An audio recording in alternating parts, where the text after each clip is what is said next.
Cada día de un tratamiento de quimioterapia para eliminar células cancerosas en el cuerpo de un paciente tiene sus características en dependencia del cáncer, es en dependencia del estadio, es en dependencia de cuánto te queda dentro, cuánto no te queda dentro. Es todo un misterio y cada día uno tiene que aprender a vivirlo un día después del otro, aunque a veces a algunos es difícil, sobre todo las noches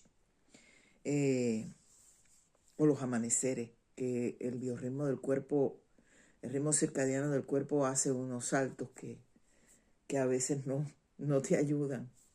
Y te entra a veces la depresión y la ansiedad y la angustia y la duda y el temor, porque somos humanos.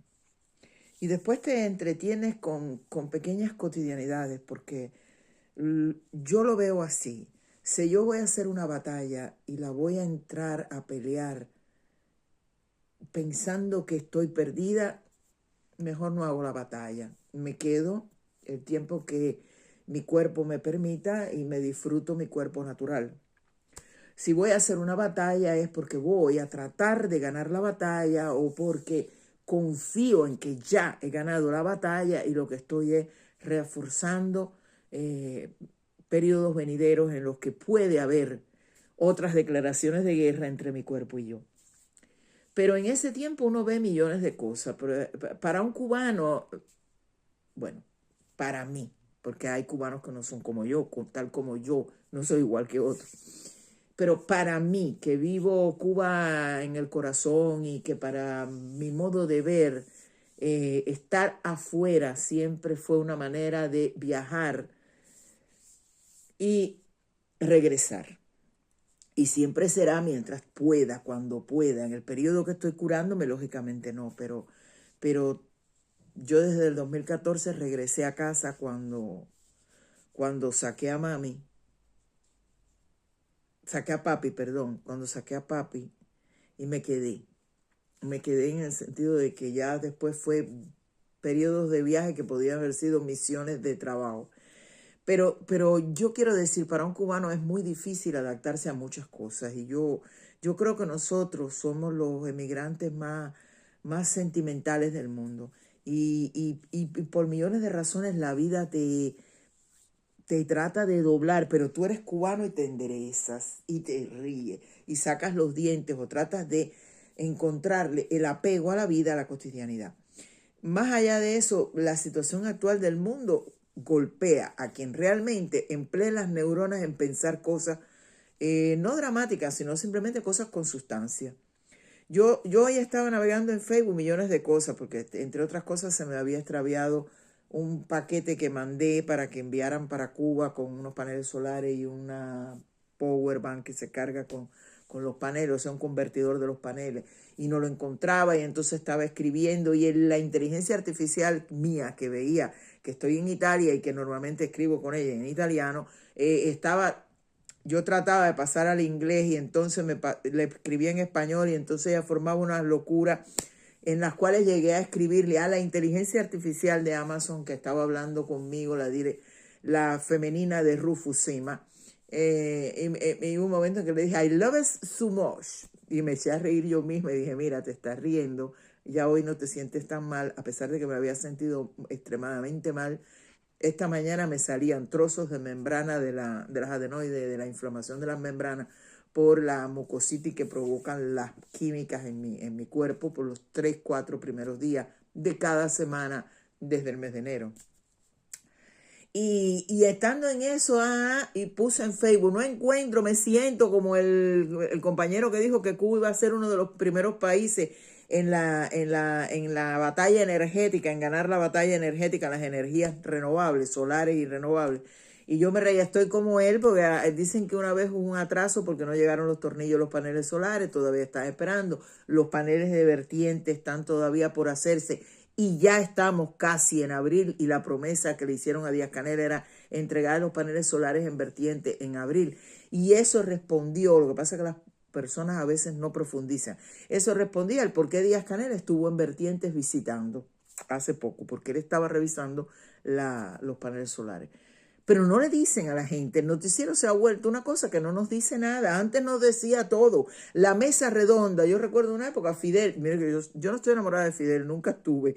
Pero quiero decir, Fidel en una época nos explicaba hasta cómo cocinar con una olla arrocera, porque creo que uno de sus asistentes, o Daria, no sé, alguien en Punto Cero le había explicado lo de las ollas arroceras y le dio por explicarlo. Y ahora no explican nada, es un silencio que parece en Hannibal Lecter. Pero bueno, ese es su problema. Porque hay algo que se llama el karma, y el karma siempre te golpea.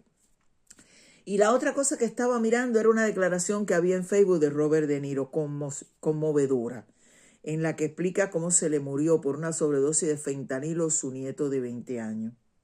Y él se pregunta qué pude hacer y explica cómo está su hija Diva. Y yo digo, atención, menos mal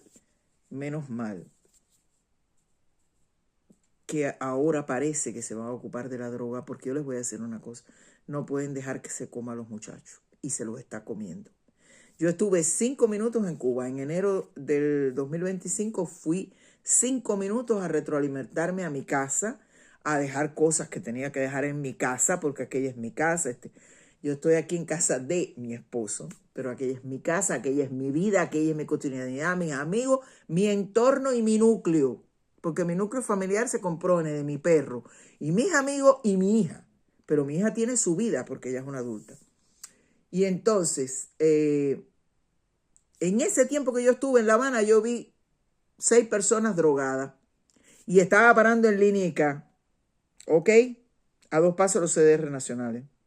Y 2 pasos más allá, a las 7:00 de la noche, había unos muchachos drogados.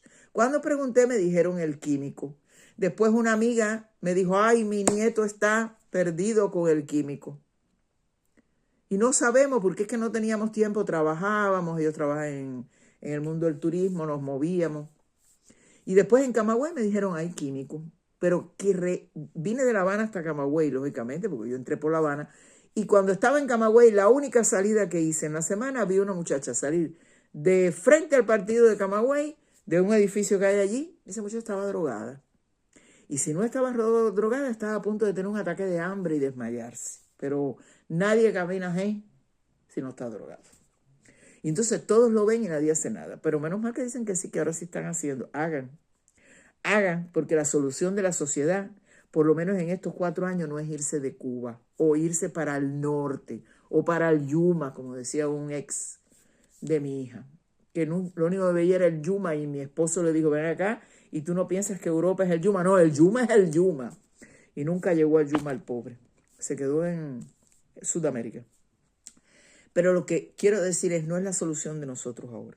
Y después de eso, y ya para terminar, seguí mirando y vi a un amigo, de esos amigos que uno desarrolla en Facebook por empatía, por comunicación, porque es una magnífica persona, porque es preparadísimo, porque es de los cubanos que se fueron llevándose lo bueno dentro y demostrando que los cubanos no somos solo ron, rumba, tabaco y boberías, somos también personas súper preparadas.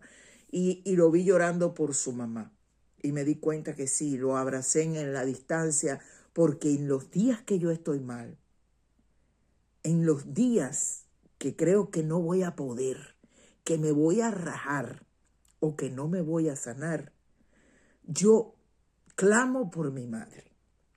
Yo focalizo mi madre. Y yo veo a mi madre que me envuelve y que me dice, dale niña que tú puedes. Tal como la vi cuando me operaron. Que cuando salí de la anestesia, cuando estaba saliendo de la anestesia, yo vi a mi madre que me dijo, levántate porque tienes que pelear. La primera persona que me dio una diagnosis de cáncer fue mi madre. Porque hasta cuando me fui a operar, la doctora me estaba operando un nódulo molesto. Entonces, qué cosa tan bella, los hijos y las madres tenemos una conexión. Y los malos hijos, gracias a Dios, son menos. Y las malas madres, gracias a Dios, son menos que los buenos. Pero incluso yo pienso que hay un día en que el mal hijo y la mala madre se añoran. Esos que no les importa y al final critican a su madre, le grita y es un día la añora.